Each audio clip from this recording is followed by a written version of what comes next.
आज देखिए Joseph Prince के साथ। आज की शाम मैं आपसे साझा करना चाहता हूं दिव्य नाम या उपाधियां। कहिए दिव्य उपाधियां।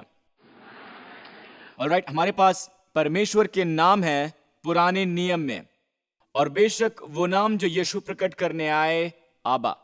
पर हमें पुराने नियम के नाम जानने की भी जरूरत है, क्योंकि नाम ही दरअसल पर्दा उठाते हैं उन बहुत बहुत बहुत से सत्यों से जो छिपे रहते हैं पुराने नियम में। असल में हम परमेश्वर के स्वभाव के बारे में सीखते हैं, और ये कि वो कैसे हैं उनके नाम से। ऑलराइट, परमेश्वर हमेशा अगर किसी व्यक्ति का रूपांतर करना चाहते हैं वो उसका नाम बदल देते हैं, क्योंकि नाम ही उस व्यक्ति को दर्शाता है। आज शारीरिक रूप से यीशु यहां नहीं है, पर जब हम कहते हैं यीशु के नाम पर शैतान बाहर निकल, तो शैतान कहना मानता है, क्योंकि वो नाम ही वो व्यक्ति है। ऑलराइट, तो हम नामों का अध्ययन करेंगे। परमेश्वर कहते हैं कि मैं उसे ऊंचा करूंगा क्योंकि उसने मेरा नाम जान लिया है। तो जब आप परमेश्वर का नाम जानते हैं, आपके साथ अच्छी चीजें होती हैं। क्या आप परमेश्वर के और नाम जानने को तैयार हैं? ठीक है, क्योंकि ये साल है प्रकट आशीषों का। अपनी बाइबलों की ओर मुड़ें, इससे पहले कि हम आपको पावर पॉइंट दिखाएं। अपनी बाइबलों की तरफ मुड़ें उत्पत्ति अध्याय 1 पर, और आप पाएंगे उत्पत्ति अध्याय 1 में सबसे पहला नाम जो बाइबल ने हमारे लिए दर्ज किया है, जो है एलोहिम। अध्याय 1 वचन 1 में लिखा है कि आदि में परमेश्वर ने आकाश और पृथ्वी की सृष्टि की। कहिए एलोहिम। तो गॉड, जब आप जीओडी पाते हैं बाइबल में, अंग्रेजी बाइबल में, चाहे ये हो ओल्ड किंग जेम्स या न्यू किंग जेम्स, जब आप पाते हैं जीओडी तो ये हमेशा एलोहिम ही होता है। जब आप देखते हैं एलोहिम, यह हमेशा होता है सृष्टिकर्ता परमेश्वर, शक्तिशाली परमेश्वर। एलोहिम, एल है शक्ति या सामर्थ्य, एलोहिम नाम है सृष्टिकर्ता परमेश्वर का। इसी नाम से उसे संसार जानता है। संसार उसे सृष्टिकर्ता के नाम से जानता है। संसार उसे न्यायी के रूप में जानता है। संसार उसे सबसे बलशाली के रूप में जानता है। आमीन। पर वो उसे नहीं जानते वाचा की मित्रता में, वाचा के रिश्ते में, और ना ही वो उसे अनुग्रह के परमेश्वर के रूप में जानते हैं। ऑलराइट, वो नाम है प्रभु। कहिए प्रभु। अब जब भी कभी आप अपनी इंग्लिश बाइबलों में पाएं LORD, capital L, capital O, capital R, capital D, ये सब कैपिटल में है, तो वो नाम है यहोवा। जब आप पाते हैं यहोवा, तो ये हमेशा होता है वाचा का परमेश्वर, परमेश्वर जो हम पर अनुग्रह करता है, परमेश्वर जो एक मित्र है। अब जब आप देखते हैं एलोहिम गॉड, GOD, ये वो परमेश्वर है जिसके हाथ में सामर्थ्य है। जब आप देखते हैं यहोवा, तो वो परमेश्वर है जिसके हृदय में प्रेम है। ऑलराइट, अब्राहम ने परमेश्वर को जाना क्रमवार। परमेश्वर अपना नाम बताते हैं और बाद में जाते हैं और कहते हैं मैं हूं परमेश्वर, मैं हूं प्रभु, मैं हूं एल शदाई। वो परमेश्वर को जान पाता है बिल्कुल हमारी तरह ही। और मैं आपको कुछ बताऊंगा, इतने साल उनकी सेवा करने के बाद आप जान लें कि आप जितना ज्यादा उन्हें जानते जाएंगे, उतना ही ज्यादा आप जानेंगे कि वो कितने भले हैं। परमेश्वर के बारे में सोचना सख्त रूप में, HARD, उनके बारे में सख्ती से विचार करना, दर्शाता है कि कोई प्रभु के बारे में जानता नहीं। शायद वो एलोहिम को जानता नहीं, ऑलराइट, वो शायद एलोहिम के बारे में जानता हो, पर वो नहीं जानता उनका हृदय, यहोवा। अब मैं आपको ये बताता हूं, जब मैं किसी को देखता हूं जो प्रभु को जानता है, तो वो हमेशा भरा होता है परमेश्वर की स्तुति से, क्योंकि उन्होंने उसका हृदय देख लिया है। आमीन। एक और बढ़िया उदाहरण है अब्राहम। और अब्राहम, पता है, जब उसके सामने प्रभु प्रकट हुए एक दर्शन के रूप में, उत्पत्ति 15 में, इन बातों के पश्चात यहोवा का ये वचन दर्शन में अब्राम के पास पहुंचा, हे अब्राम, मत डर, तेरी ढाल और तेरा अत्यंत बड़ा प्रतिफल मैं हूं। ऑलराइट, किसका वचन? यहोवा का वचन। ऑलराइट, अब्राहम के पास आया, वो जिसके सारे अक्षर कैपिटलाइज्ड हैं अंग्रेजी बाइबल में। ऑलराइट, बस ये जान लो कि वो यहोवा है। बाइबल का अध्ययन करने के लिए अपने PC पर मत जाइए। अगले वचन पर गौर करें। अब्राहम ने कहा, हे प्रभु यहोवा। गौर करें, ORD छोटे अक्षरों में है। ये लॉर्ड नहीं है, यहोवा नहीं है, ये है आडोनाई, एलोहिम। देखें, यहोवा का दर्शन उसके पास आया, पर वो कहता है स्वामी एलोहिम, स्वामी परमेश्वर, मालिक परमेश्वर, सत्ताधारी परमेश्वर। ऐसे बहुत लोग जितने ज्यादा दूर जाते हैं परमेश्वर से, वो परमेश्वर को देखते हैं सत्ताधारी के रूप में। उनके सांसारिक गीत भी हैं, परमेश्वर देख रहे हैं, परमेश्वर देख रहे हैं, इतने करीब से। वो नहीं जानते, वो ये गाना भी नहीं गाते। ये तुम्हारे लिए नहीं है, आमीन। मेरे लिए वो मेरे भीतर है, मेरे भीतर है, बहुत करीब। दूर से ये आपकी समस्या है, ओके? तो आमीन। तो आप पाते हैं कि अब्राम ने ये कहा था, ऑलराइट, अडोनाई एलोहिम, तू मुझे क्या देगा? तो परमेश्वर ने जान लिया कि हमारे दोस्त को मदद की जरूरत है। उसके विश्वास के संदर्भ में। तो पता है प्रभु ने क्या किया? वो हमेशा आपके विश्वास में आपकी मदद करते हैं। आपके मुंह पर थप्पड़ मारकर नहीं कहते हैं कि आपने बुरा किया। क्या अच्छी बात नहीं? तो प्रभु वचन 5 में, और उसने उसको बाहर ले जाकर कहा, आकाश की ओर दृष्टि करके तारागण को गिन, क्या तू उन्हें गिन सकता है? पता है ये इतना खूबसूरत है। इब्रानी में यहां जो शब्द है वो ये नहीं है कि तारों को गिन, क्योंकि तारों को गिनने का कोई तुक नहीं बनता। आगे लिखा है, उसने यहोवा पर विश्वास किया और यहोवा ने इस बात को उसके लेखे में धर्म गिना। उसने किस पर विश्वास किया? उसने एलोहिम पर विश्वास किया? नहीं, यहोवा पर। तो उसने यहोवा के बारे में क्या विश्वास किया? आप जानते हैं ये वचन बहुत ही महत्वपूर्ण है, क्योंकि ये वचन बन जाता है सुसमाचार का विषय प्रेरित पौलुस के लिए। वो इस वचन का हवाला देते हैं 3 जगहों पर नए नियम में।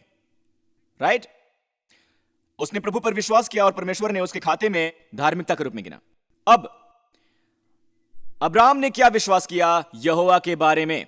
अगर आप ध्यान से देखें, परमेश्वर ने उससे कहा था कि वो तारों की तरफ देखे, यदि तू उन्हें गिन सके तो। ये शब्द गिनना असल में वो गिनती नहीं है 1 2 3 4। यदि आप ध्यान से देखें, इब्री में वहां जो शब्द है वो है कहानी सुनना। उन्हें गिनना नहीं, पर उन्हें दोबारा गिनना। तारों की ओर देखकर अगर आप दोबारा गिन सकें वो कहानी, असल में वही इब्री शब्द इस्तेमाल किया है भजन लेखक दाऊद ने भजन संहिता में। आकाश परमेश्वर की महिमा का बखान करता है। यह शब्द बखान वही शब्द है जो गिनती के लिए इस्तेमाल किया गया। दरअसल परमेश्वर ने उससे कहा कि वो तारों की तरफ देखे। उस जमाने में वो एक जानी मानी बात थी कि 12 तारा समूह है रात के आकाश में, जो एक कहानी कहते हैं, जो कि आज भ्रष्ट हो चुका है। शैतान ने इस कहानी को भ्रष्ट कर दिया है। क्योंकि आप जानते हैं क्यों?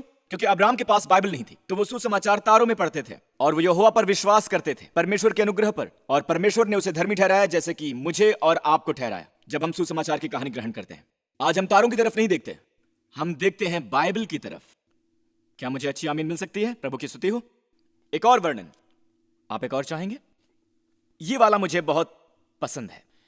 ये मेरा फेवरेट बाइबल का हीरो है। जी हां, ओ आप सब जानते हैं, बहुत से लोग बाहर मेरे एक्शन से वाकिफ हैं, पर आप जानते हैं मेरे तरीके। और मेरा तरीका है बिल्कुल स्टाइलिश। नहीं, मैं डांस की बात नहीं कर रहा हूं, मैं प्रचार की बात कर रहा हूं। जी हां, वैसे डांस भी बुरा नहीं है ना? जी हां, जब दाऊद गोलियत से मिला इलाह की तराई में, और बाइबल में लिखा है यह था जो दाऊद के मुख से निकला। बस आपको यह समझाने के लिए कि यह लड़का उस तराई में उस दानव से मिलने के लिए नहीं गया था। ऑलराइट, ये ना जानते हुए कि उसका वाचा मित्र कौन है। उसकी छुपी हुई निकटता थी यहोवा के साथ। ये देखिए, उसके बोलों की ओर देखिए। ऑलराइट, आज के दिन यहोवा तुझे मेरे हाथ में कर देगा। कौन कर देगा? यहोवा। किसका चेहरा? यहोवा। यहोवा तुझको मेरे हाथ में कर देगा और मैं तुझको मारूंगा और तेरा सिर तेरे धड़ से अलग करूंगा। और आज के दिन पलिश्ती सेना के शव आकाश के पक्षियों और पृथ्वी के जीव जंतुओं को दे दूंगा। तब समस्त पृथ्वी के लोग जान लेंगे कि इज़राइल में एक परमेश्वर है। जब पृथ्वी के सभी देशों की बात आती है, केवल एक ही तरीके से वो सब जानते हैं, वह है एलोहिम के रूप में। पर दाऊद उसे जानता है यहोवा के रूप में जो उसे देता है।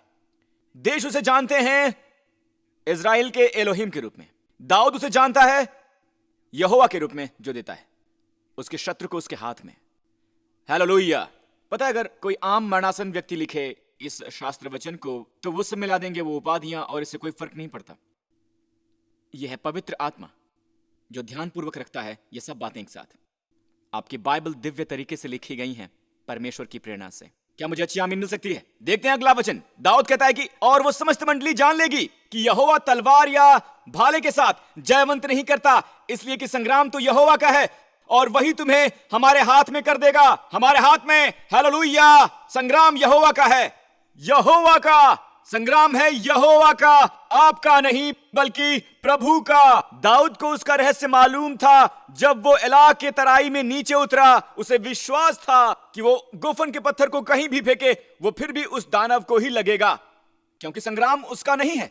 मुझे परवाह नहीं इस वक्त आप पर क्या गुजर रही है। आपके प्राण का शत्रु, आपके भाइयों पर दोष लगाने वाला शैतान चाहता है कि आप ये विश्वास करें कि आपको लड़ाई लड़नी है, कि आप अकेले हैं। अगर आप लड़ेंगे नहीं तो विजय प्राप्त नहीं होगी। पर आप सोचते हैं कि मैं कैसे लड़ूं? हे, लड़ना बंद करो, क्योंकि संग्राम तुम्हारा नहीं है। आपके शरीर में जो संग्राम है वो तुम्हारा नहीं है। आपकी आर्थिक लड़ाई आपकी नहीं है। ये लड़ाई है सिर्फ प्रभु की। तो जब शैतान आपसे लड़ने के लिए आए, उससे कहिए मुझे नहीं लड़ना यार, ये मेरी लड़ाई नहीं है, प्रभु की है, वो तुमसे निपटेंगे। आमीन। विश्राम में प्रवेश करो, ये लड़ाई प्रभु की है। दाऊद कूदा उस बदसूरत दानव पर, उसकी तलवार ली और उसका सिर धड़ से अलग कर दिया और उसका सिर उठाया, क्योंकि वो जानता था कि सर कैसे लिया जाता है जीवन में। पता उसने सिर क्यों लिया? वचन 54, और पलिश्ती का सिर यरूशलेम में ले गया। वचन 54। अब यहां ही इजराइल जाना सचमुच आपकी मदद करता है, क्योंकि जब एला की वादी में आप जाते हैं, एला की वादी मीलों दूर है यरूशलेम से। ये यरूशलेम में है ही नहीं। आखिर क्यों दाऊद सिर लेकर जाएगा उस पलिश्ती का और लेकर जाएगा यरूशलेम में? प्रभु ने उससे कहा क्यों? क्योंकि बेनेकल परंपरा हमें बताती है कि दाऊद वो सिर ले आया यरूशलेम में और उसे एक पर्वत पर गाड़ दिया, और वो पर्वत कहलाया जाने लगा रेबाइस्टालस, गैल गुल्लायत। गैल गुल्लायत 1000 साल बाद दाऊद के युग से यीशु मसीह आया, तब तक उस जगह का नाम हो गया था गैल गोथा, खोपड़ी का स्थान।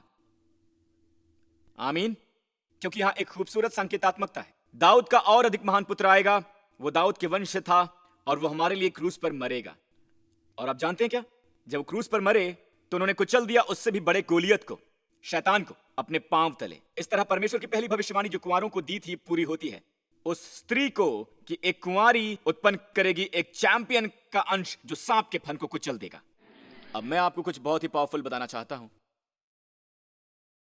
पता है, जब यीशु मसीह को क्रूस पर चढ़ाया गया था, उस क्रूस पर ठीक उनके सिर के ऊपर उन्होंने एक तख्ती कीलों से जड़ दी, मरे हुए 3 भाषाओं में। उनमें से एक थी इब्री और उसमें लिखा था नासरत यीशु, यहूदियों का राजा। अब यकीनन किसी कारण यहूदियों ने यह देखा और फरीसी बेचैन हो गए। वो उत्तेजित उठे, वो चिल्ला उठे और कहा इसे बदलो, इसे बदलो। वो पिलातुस के पास गए और कहा इसे बदलो, इसने कहा था कि मैं यहूदियों का राजा हूं। वो इतने परेशान क्यों उठे थे? बस उस लिखी हुई तख्ती से, जिसे स्वयं पिलातुस ने लिखने की आज्ञा दी थी। इसमें लिखा था नासरत का यीशु, यहूदियों का राजा। जब वो वहां पर क्रूस पर लटका था, पर उन चोरों के सिर पर कोई तख्ती नहीं थी, जो उसके बाएं और दाएं थे, पर उनके थी, ताकि सारे देख सकें। क्योंकि जब आप इसे इब्री में पढ़ते हैं तो ये इस तरह लिखी जाती है, यीशु नासरी राजा यहूदियों का। यीशुआ हा नासरी वे मलिक हायाहुदिन। यीशु नासरी यहूदियों का राजा, वे मलिक है राजा हायाहुदिन यहूदी। यीशु नासरी यहूदियों का राजा है, और पहला अक्षर जो वहां लिखा है वो युड हा वव है, ठीक सिर के ऊपर। उन सब के देखने के लिए जो वहां से गुजरे, ये अक्षर थे वहां याहवे। ये थी तस्वीर याहवे। ये जाहिर है कि पिलातुस इन बातों की परवाह नहीं करता था जब उसने आज्ञा दी कि ये उनके सिर के ऊपर लिखा जाए। कितना सुंदर चित्र है यहोवा का। आमीन। अब मैं समाप्ति पर परमेश्वर की धार्मिकता के बारे में कुछ बताना चाहूंगा।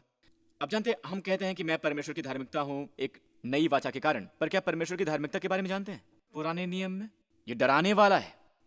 परमेश्वर की धार्मिकता ये कहती है कि वो प्राण जो पाप करे मारा जाए। यह एलोहेम अपनी धार्मिकता में जो कहता है आज मैं मिस्र के देश में जाऊंगा और पहले उठे जन्मे बालकों को मार दूंगा। आमीन। तो आप जानते हैं कि प्रभु ने क्या किया? प्रभु ने इजराइल की संतान से कहा डालो कि ये जो पुलपिट है यहाँ, ये उनके घर का दरवाजा है। परमेश्वर कहते हैं लहू लो निर्दोष मेमने का, और वो लहू दरवाजे की दहलीज और चौखट पर लगाओ। जी हाँ, दहलीज और चौखट पर। और कहते हैं जब मैं वो लहू देखूंगा मैं तुम पर से गुजर जाऊंगा। परमेश्वर की धार्मिकता कहती है जब मैं वो लहू देखूंगा मैं तुम पर से गुजर जाऊंगा। अब लहू क्या है और क्यों उसे लांग कर गुजर जाएंगे जब वो लहू देखेंगे? वो ये नहीं कहते कि मैं तेरा दान पुण्य देखूंगा, तेरे भले काम देखूंगा, तेरा अच्छा नाम देखूंगा। उसका इससे कोई वास्ता नहीं है। जब मैं लहू देखूंगा मैं ऊपर से गुजर जाऊंगा। आमीन। लहू का क्या मतलब है? लहू का मतलब है कि वहां एक मौत हुई है, वहां पहले से ही दंड की आज्ञा हुई है। निर्दोष मेमना मरा है दोषी के लिए, धर्मी मरा है अधर्मी के लिए, न्याय मरा है अन्याय के लिए। लहू का मतलब है ऑलराइट, और लहू है दरवाजे की 2 चौखटों पर क्रूस बनाता हुआ। जब परमेश्वर उस लहू को देखते हैं, उनकी धार्मिकता यह है कि वो पाप के मृत्यु की मांग करते हैं। अब उनकी धार्मिकता संतुष्ट हुई क्योंकि वहां वो लहू है। उस परिवार में एक मौत हुई है और उस लहू के वजह से परमेश्वर की धार्मिकता अब खड़ी है उस परिवार के स्थान पर। अपनी तलवार ताने हुए और नाशक को यह कहते हुए कि तुम्हें कोई अधिकार नहीं है इस परिवार को नाश करने की, चले जाओ यहां से। परमेश्वर की धार्मिकता जिससे हम डरते हैं, अब वो है पुराने नियम में परमेश्वर की धार्मिकता जिससे हम डरते हैं, वो हमारे पक्ष में है। क्या आप सुन रहे हैं? ये एक शैडो बीम की तरह है जो जलती हुई तलवार के साथ है, जो सब जगह घूमती है, जीवन के वृक्ष के साथ। अदन की वाटिका में जब परमेश्वर ने हव्वा और आदम से कहा, परमेश्वर ने उन्हें वाटिका से खदेड़ दिया, एक शैडो बीम वहां लगा दी और एक जलती हुई तलवार जो सब जगह घूमती है। और हुआ क्या है कि यीशु मसीह वापस चलकर हमारे पास आते हैं और वह तलवार भेज जाती है उनके हृदय को हम सब की ओर से, ताकि हम उनके पीछे जा सकें, परम पवित्र स्थान पर जीवन के वृक्ष को ग्रहण कर सकें। अब वो शैडो बीम और जलती हुई तलवार अभी भी चल रही है, क्योंकि यीशु अंदर चले गए हैं और हमें भी अंदर ले गए हैं। और अब तलवार हर अशुद्ध दुष्ट आत्मा को बाहर रखती है, जबकि हम सुरक्षित अंदर बंद हो सकते हैं। जब प्रभु ने नूह को अंदर बंद किया, वैसे ही प्रभु ने आपको यीशु मसीह के अंदर बंद कर दिया। जब मैं दरवाजा बंद करता हूं, मैं श्योर नहीं होता कि मैंने उसे बंद किया है या नहीं किया, पर जब प्रभु बंद करते हैं मेरे भाई, तो यह बंद हो जाता है।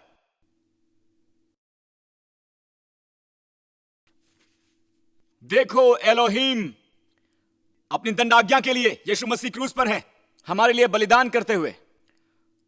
और आप उस क्रूस को देखते हैं तो देखते हैं प्रभु पाप को लेकर बहुत ही सख्त हैं। मेरा मतलब, परमेश्वर की धार्मिकता मांग करती है मौत, पापी की मौत। पर यहां आप देखते हैं यहोवा, आप परमेश्वर का अनुग्रह देखते हैं। ये मैं नहीं, ये आप नहीं, क्रूस पर। हालेलुया!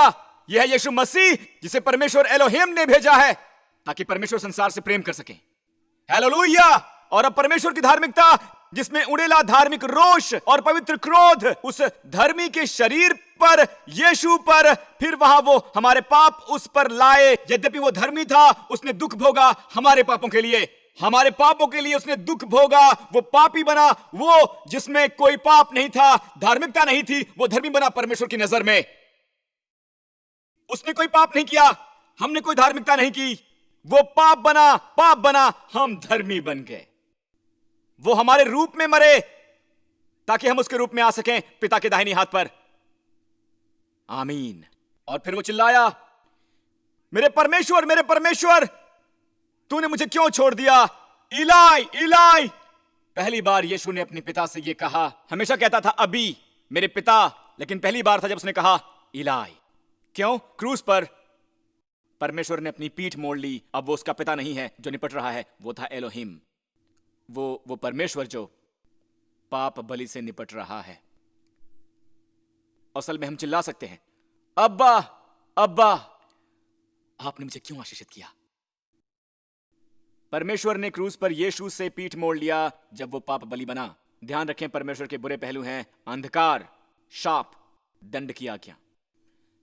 परमेश्वर के सारे बुरे पहलू यीशु पर नाजिल हुए। परमेश्वर किसकी ओर देख रहा था? हम सब की ओर। कहा, घर आ जाओ। मेरा मानना है कि उड़ाऊ पुत्र का पिता, जब पिता दौड़ा, बाइबल ने लिखा कि वो अपने पुत्र को गले लगाने के लिए दौड़ा। सोचिए वो कैसे दौड़ा होगा। वो ऐसे दौड़ा। क्या आप क्रूस देख सकते हैं? आमीन। तो परमेश्वर की धार्मिकता यीशु मसीह के कारण ये पूरा हुआ। हमारे पापों का हर्जाना भरा उसने और खत्म कर दिया हमारे पवित्र धर्मी रोष को उसने अपने शरीर में। आज परमेश्वर कृपालु नहीं है आपको बचाने के लिए, धर्मी नहीं है आपको उद्धार करने के लिए, कृपालु नहीं है आपके शरीर को चंगाई देने के लिए। वो धर्मी है हमारे शरीर को चंगाई देने में। उनसे ये नहीं कहें कि ओ परमेश्वर मुझ पर कृपा करें, प्लीज मेरे शरीर को चंगा करें, मेरी पत्नी के शरीर को चंगा करें, मेरे बेटे के शरीर को चंगा करें। वो ये नहीं चाहते। वो चाहते हैं कि आप मसीह में अपने अधिकारों को जानें। आपकी धार्मिकता है, आपको अधिकार है चंगाई का परमेश्वर के पुत्र के कारण, क्योंकि उसने दुख भोगा, आपकी मार सही पाप के लिए, और वो रोग उस पर नाजिल हुआ ताकि तुम मुक्त हो सको उस रोग से। आपका स्वास्थ्य पर अधिकार है, आपका चंगाई पर अधिकार है।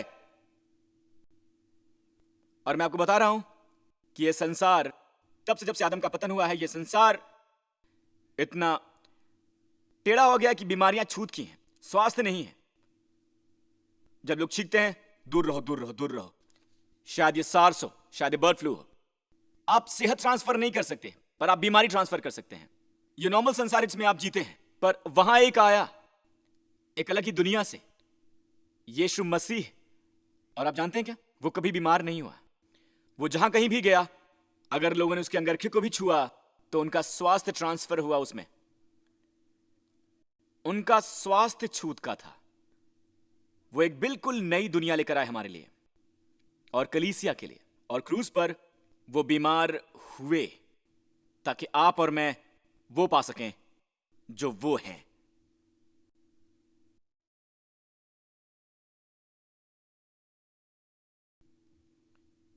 ये पूरा हुआ और परमेश्वर मुड़े।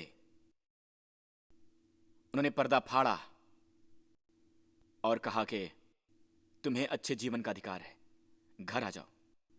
तुम्हें चंगाई पाने का अधिकार है।